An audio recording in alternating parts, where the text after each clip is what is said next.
It's been said Colorado averages 300 days of sunshine a year. I don't know how accurate that is, but my wife Angie and I managed to pick a rainy week for our vacation.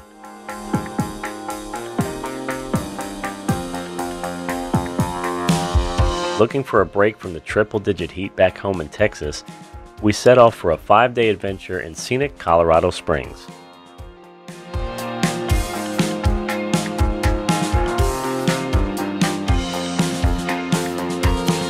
The wet weather made outdoor activities a bit challenging to say the least, but we still had a great time in this beautiful part of the country.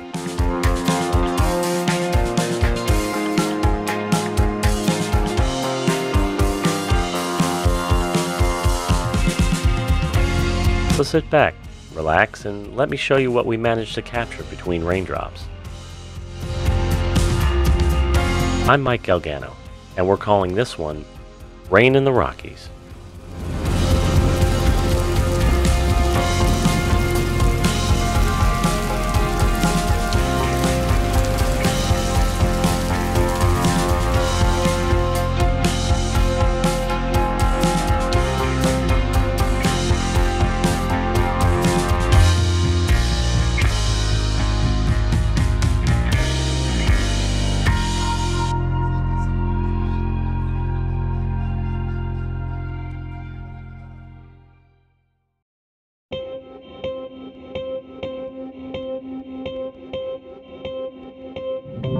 We had sunny skies in Dallas as we took to the air.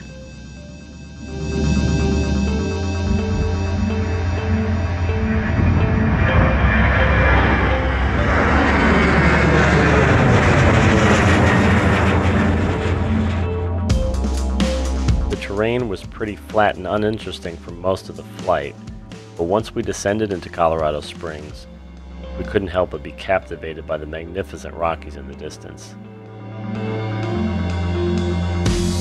The sunshine did follow us for the most part on arrival day, and we were eager to explore the wonders of Colorado. But first, it was time to check into our hotel.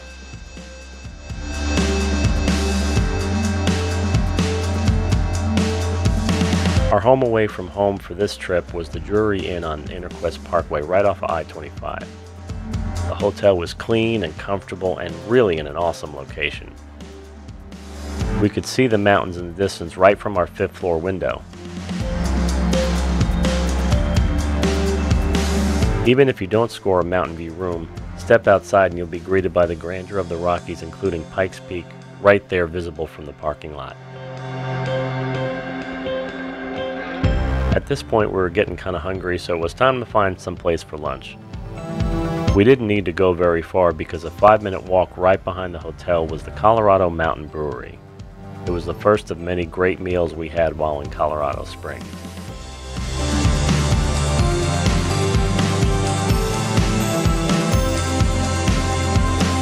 Although we landed in sunshine, with a rainy forecast looming, we decided to seize the dry opportunity and set off to visit Garden of the Gods, a place featuring stunning slanted red rock formations.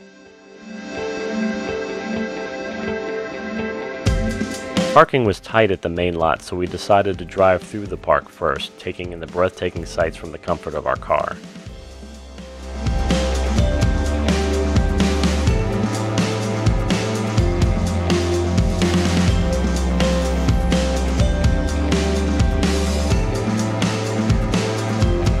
We eventually found a perfect spot to park, allowing us to explore the area on foot and take in the incredible views of the Garden of the Gods.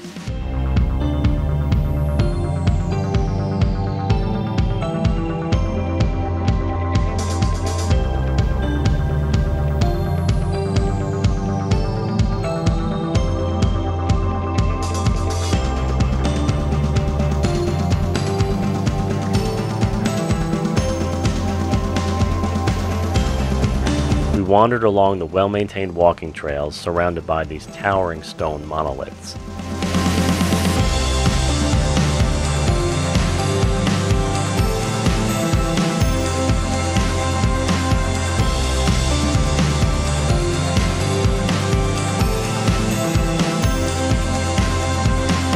Donated to the city of Colorado Springs in 1909, the Garden of the Gods remains free to the public, just as American businessman Charles Eliot Perkins, who owned the land, had wished.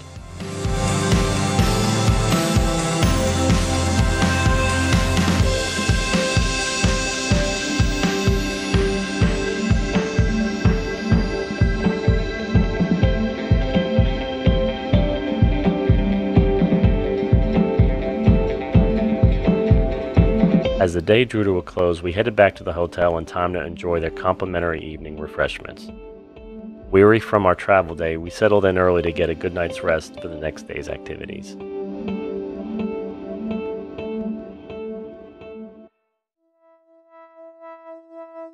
The next day, we awoke to our first morning in Colorado Springs. We enjoyed the hot breakfast in the hotel, which was to become our daily routine before heading out for each day's outings.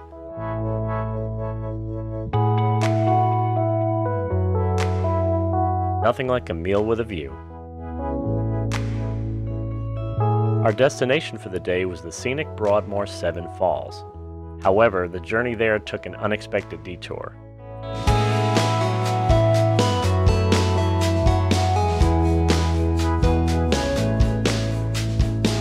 There's no parking at the falls themselves, as you were supposed to pick up a shuttle from an off-site location. I accidentally set the GPS to the falls address instead, and we wound up chasing one of the shuttles back to the pickup spot.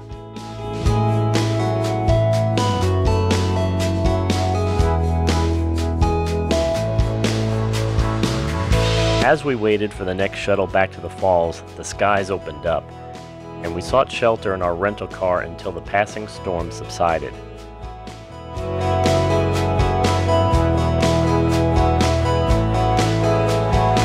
Thankfully, the rain let up just in time for us to get on the bus for our scheduled admission time. Once inside the park, the tickets we purchased include a tram from the gates to the falls themselves, and it was time to take in the sights.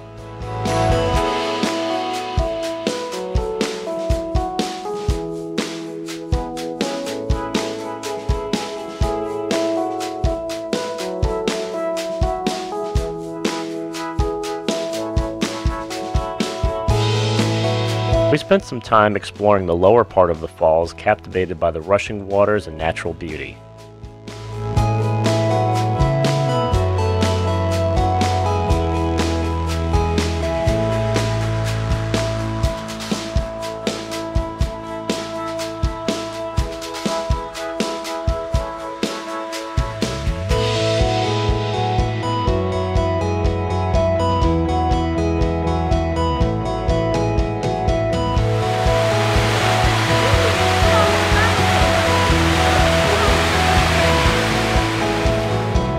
Afterward, we took an elevator up to the Eagle's Nest platform, which offered a higher vantage point to admire the scenery.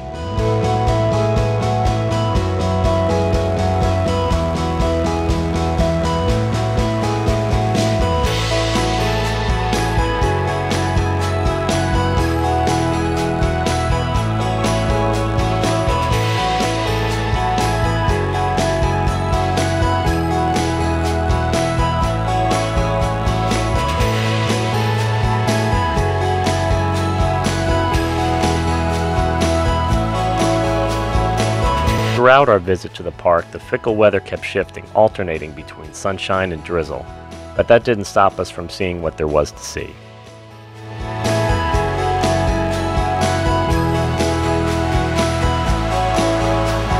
After a full afternoon at 7 Falls, we hopped back on the next shuttle and started thinking about what we wanted for dinner. It had been a while since we had Japanese food, so we found a place just up the road from the hotel called Sushi Atto. Once again, we called it a night early to prepare for our visit to Pikes Peak the next day.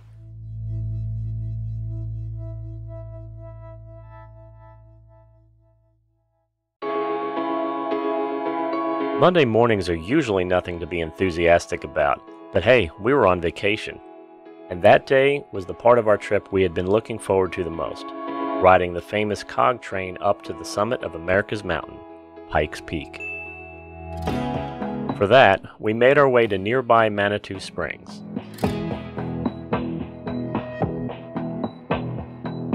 Instead of navigating the narrow, hilly streets deeper into town, we opted for a remote parking site with a shuttle that would take us to the Pikes Peak Cog Railway Station.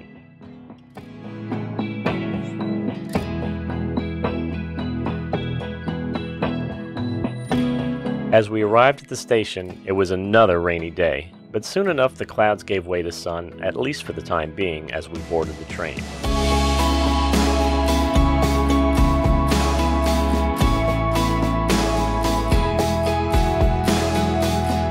At this point the weather was palatable, being somewhere in the mid-60s.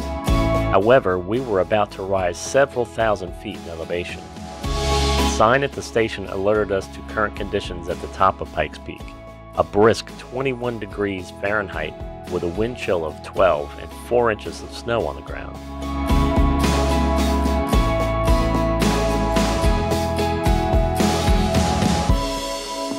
The ascent would take a little over an hour as we gradually rose into the mountains with the help of the special cog rail that allows this uniquely designed train to navigate grades as steep as 25%. Over the course of the ascent, we saw mostly overcast skies and some more on and off rain.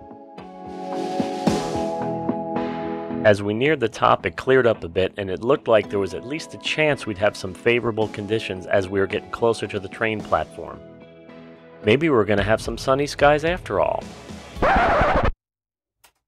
Okay, so this is the part of the video where I really want to show you some cool footage from the top of Pikes Peak, more than 14,000 feet up. Mother Nature had some other ideas. Back in school, my teachers used to catch me daydreaming and tell me to get my head out of the clouds. I guess I never listened.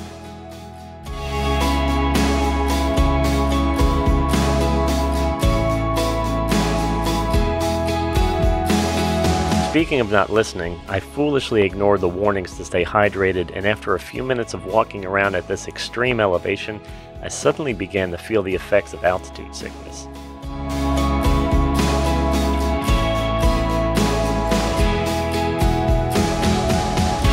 I'm told we were at the summit for 45 minutes before it was time to get back on the train, but time was a blur as I sat slumped over in the visitor center with a bottle of water, trying to feel human again.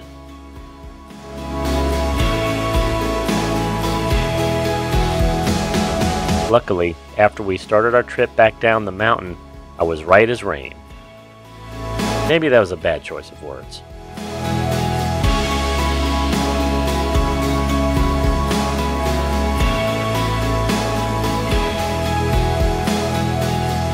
Soon enough, we were back down to a much more comfortable 6,400-foot elevation in Manitou Springs as we took the shuttle back to where our rental car was parked.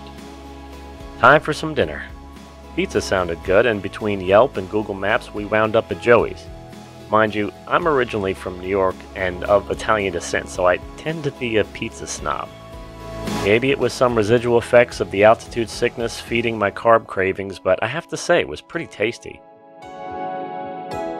With full bellies, we took a brisk walk around a nearby mall before heading back to the hotel to call it a day once again.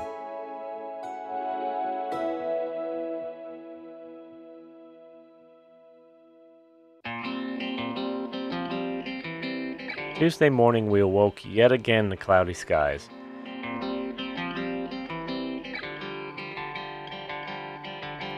With our two pre-booked attractions behind us, today we were going to play it by ear. The thought was to try and find some indoor activities, and we were going to try to visit the U.S. Olympic and Paralympic Center. For some reason it was closed that day, so instead we went back to the Garden of the Gods to check out the Visitor and Nature Center. We skipped it during our first visit in favor of seeing the park itself while the weather was still somewhat sunny and clear. As you walk up the ramp to the Visitor Center, you are greeted with a stone slab welcoming patrons in several languages. Let's see how many of these I can actually read. Bienvenido. Benvenuto. Willkommen. Bienvenue. Pagnon. Well, I certainly feel welcome.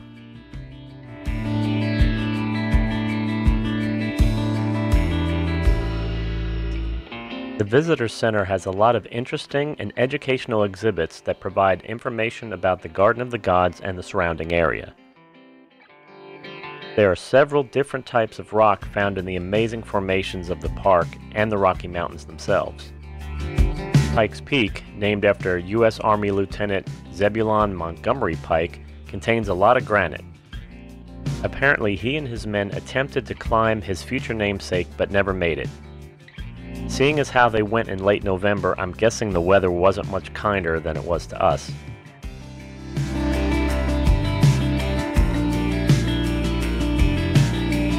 Another section displayed the various wildlife found in the area.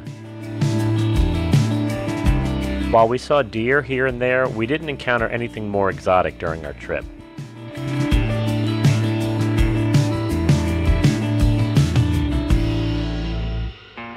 Speaking of exotic, a unique species of dinosaur was discovered via fossils at the Garden of the Gods in 1878 by Professor James Kerr. It was eventually classified as, well, I don't want to try to pronounce this, so how about we just put it up on the screen? There we go. Let's just call him Theo. The first part is actually Greek for garden belonging to the gods, with the last part honoring Professor Kerr.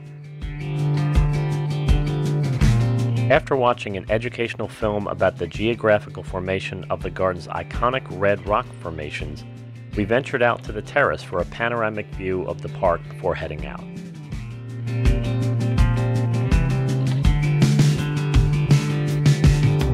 Clouds were still looming, but so far it was a relatively dry afternoon, so our next stop was the Red Rock Canyon open space in search of more scenic views.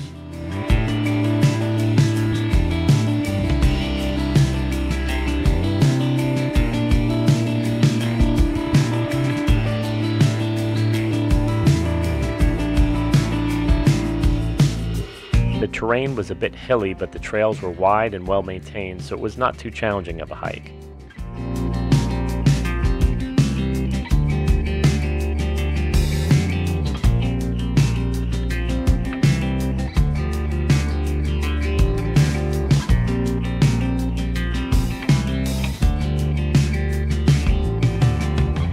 Around each corner were more things to discover, like this pond we found over the crest of one hill.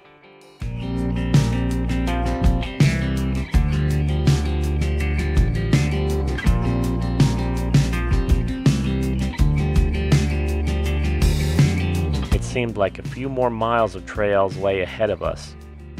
One could easily spend a whole day here. We did a good amount of exploring, but we didn't venture too much further into the canyon as the sky was starting to look a bit threatening.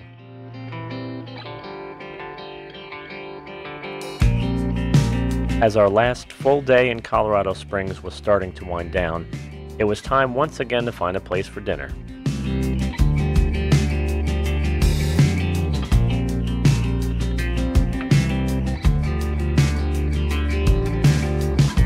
This time we're in the mood for Korean, and found a great place over on the southeast part of town called Young's. It was really good and satisfied our craving. Now that I think about it, we found the food in Colorado Springs generally pretty good. I think we only had one disappointing meal the whole trip, but I won't mention names. Hey, I said I wouldn't actually mention it. Who snuck that B-roll in there? Yes, it can you. Alright, time to call it a day. Tomorrow morning, we head back to Dallas.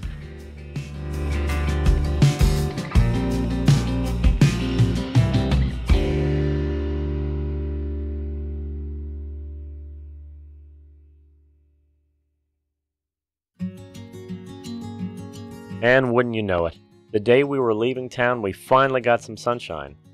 Although there was a really interesting low-hanging layer of fog along the base of the mountains.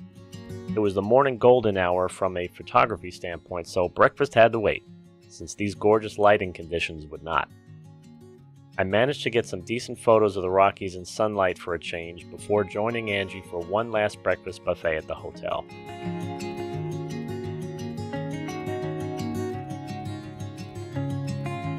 We still had just enough time before our flight to make one last trip to the Garden of the Gods after checking out of the hotel. I know, we keep going back to this place, but hey, I wanted to grab a few more shots from the visitor center terrace now that the sun was out and the true colors of these beautiful red rocks could be seen.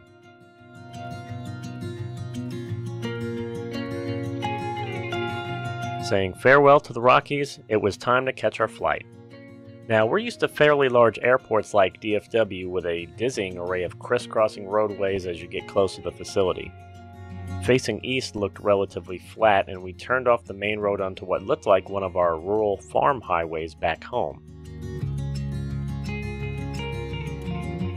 If it weren't for the eventual familiar signage for arrivals, departures, and rental car returns, you'd never know you were heading to a building where you could get on a plane.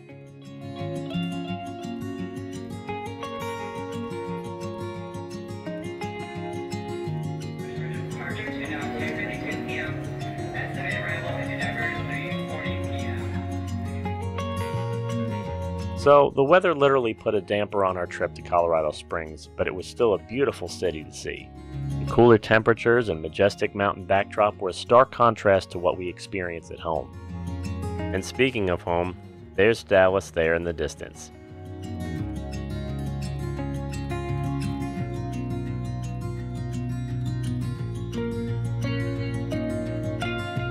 I'm so glad we could take you along on our adventure with us. If you ever venture out to Colorado Springs or wherever your next trip may take you, I'm wishing you sunny skies. Thank you so much for watching, and we'll see you next time.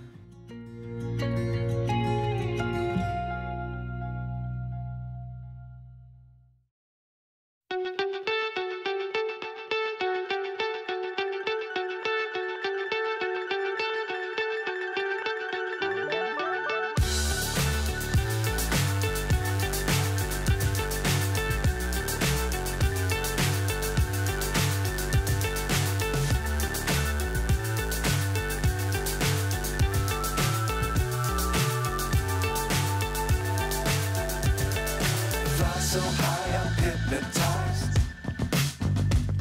What's up is down, what's left is right.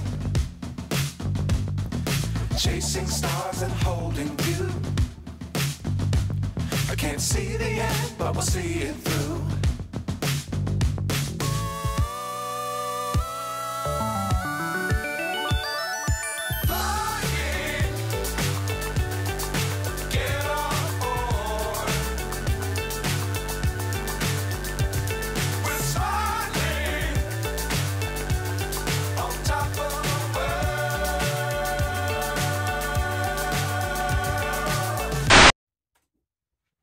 Now this is the part of the video where I really wanted to show you some epic footage from the top of Pikes Peak. More than 14,000 feet in elevation. Take two. Now this is the part of the video where I was Okay, so this is the part of the video where I really wanted to show you some cool footage at the top of Pikes Peak. But I couldn't, because life sucks. Okay, now this is the part of the video that I up. I mean, 14,000 feet up, think of the view. Think of the view. My God, it's up there. More than 14,000 feet in the air. Up and away. Okay, so this is the part of the video where I really wanted to clap my hands. Okay, so this is the part of the video where I was going to show you some awesome footage of the top of Pikes Peak. More than 14,000 feet up. Mother Nature, she said...